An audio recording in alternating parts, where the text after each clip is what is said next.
So we're talking battles and exhibitions and things like that. You just recently, at least this, recently, like this year, had an online battle against a Yeah, guy yeah, that yeah. very few people get to battle, especially if you're from the U.S. Tell us about that Right. experience. So it's actually funny because after the whole pandemic started and everywhere was on lockdown, um, within my own circle of dancers, we all kind of like agreed, not agreed, but like we are all kind of on the same page as far as like we're not going to do online battles because just because like we wanted to take this opportunity to really like uh just dive back into our dance, explore again, just enjoy the freedom of it and not having the pressures of the battle or competition or any of that. So we were all very much on the same page, but Break Free did one, and then they had a huge cash prize. And for me, going back to like my roots, I'm from Louisiana. Texas was a pivotal part of like Louisiana breaking history and like my breaking history because the crew I'm in is a Texas crew. Right, the brothers, Um, right? right. So I like to support as much as I can, and I know how much and like what Break Free does for breaking in the community. So for me, it was like, you know what, like let me just do this one online battle and support them. I know because like just the production value, what they're attempting to do for the first time ever, like it was a big task, and for me it was like like this is a community that I'm part of. Let me support. So I decided to like I entered literally the last minute. I think the deadline was 12, and I submitted my video at 11 59 or something. And the prelim was you could record any round. It had to be a new round. It couldn't be like battle footage or anything. You had to actually record a round. And you could use any music you wanted to. Uh, so I used clips, grinding, just because one, because it's a dope song, and two, I figured it would help me stand out a little bit just because of what everyone else is going to be breaking to. You have your flag mixes, your lean rock mixes, and all those mixes. So for me, it was like, yo, let me just play a straight hip hop track and just Right. let it play, and that's what I'm gonna dance to. But yeah, so prelim, you could just record a round, submit it, and then they selected, I think it was top 64 out of no, it was 32. I think it was 32. Yeah, it was 32 out of somewhere around 100, between 100 and 150. And then I ended up making top 32, and I had Lil G in the first round. So so that was fun. Uh, it was. I think this was. I want to say like two months into the lockdown, 2 or 3 months into the lockdown. So I had gone 2 or 3 months with no jams, no sessions, no practices. And this is coming from like living in the East Coast. I know we're privileged compared to the scene elsewhere in the States, but we have a jam like every weekend. Um, Wow. so so for the past like 4 years, it's been like routine for me to be at a jam every other weekend, So it's like going So to the the club. pandemic for me, I yeah, say, basically. So the pandemic and like the lockdown was like crazy for me because like it was my first time in like 4 or 5 years that I wasn't seeing all these dancers like on a weekend to weekend basis. So it was kind of cool because before they actually started the live stream, they had all the dancers in a Zoom chat. So like in a way that kind of felt like the closest thing I could come to a jam in these circumstances, to just have all these dancers like warming up and practicing and like throwing rounds and stuff, like, and everyone can see.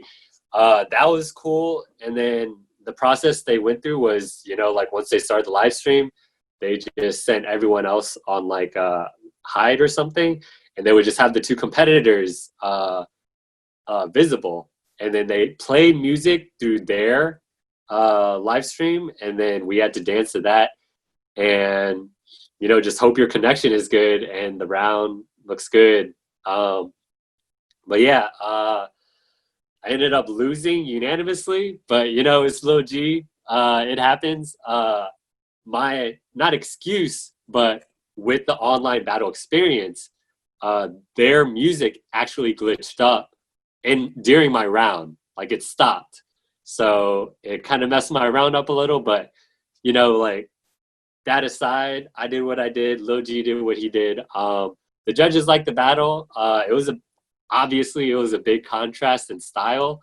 But yeah, it was a lot of fun. Just to be a part of that, be a part of, like, what I think was like the first really big online battle during this pandemic.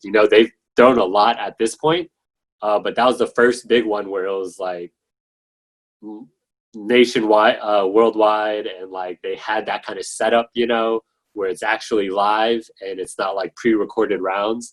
So it was a dope experience. Definitely props to Moy and the Break Free team for doing what they did and what they're continuing to do during these times. Yeah, I did see. I watched your battle. I don't know if it should have been unanimous personally, and it's not just because I'm talking to you here, because the way it was definitely a style clash. So you got just like all power against dancing and originality, right? And I don't know. I felt that we should have saw one more round personally. Just because I felt so too. And but it is what it is, right? How do you feel? I mean, because like how do you feel about the online battles? Like, just the concept of an online battle versus, like, because you can't. I mean, you tell me, because you actually did it.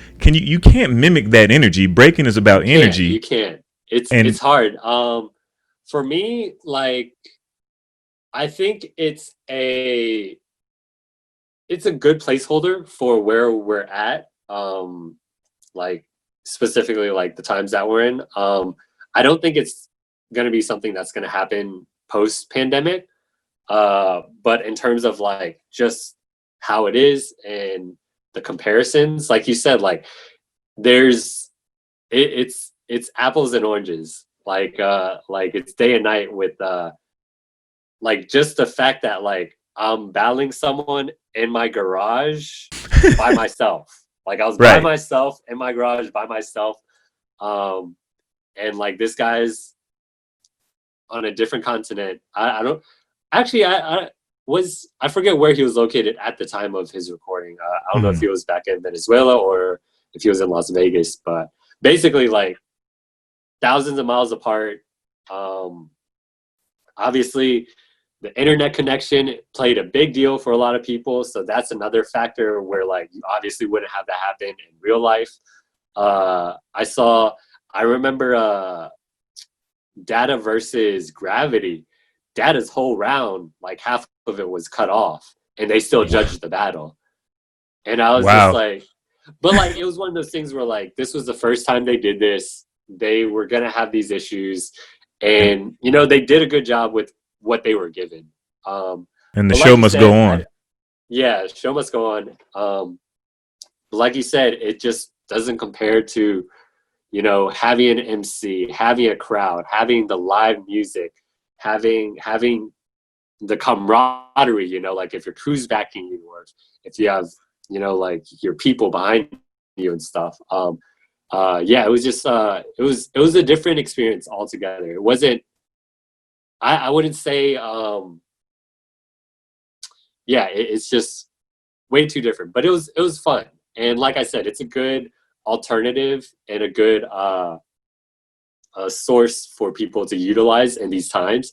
One thing that I've talked about with my friends were, like, some of the people who are taking advantage of this are the people who live in places where there aren't that many jams. And, that's a beautiful thing in itself, where there's a whole, like, bunch of, like, B-boys and B-girls that normally never get to travel and battle with these people that they probably look up to, or, like, people that they would never meet.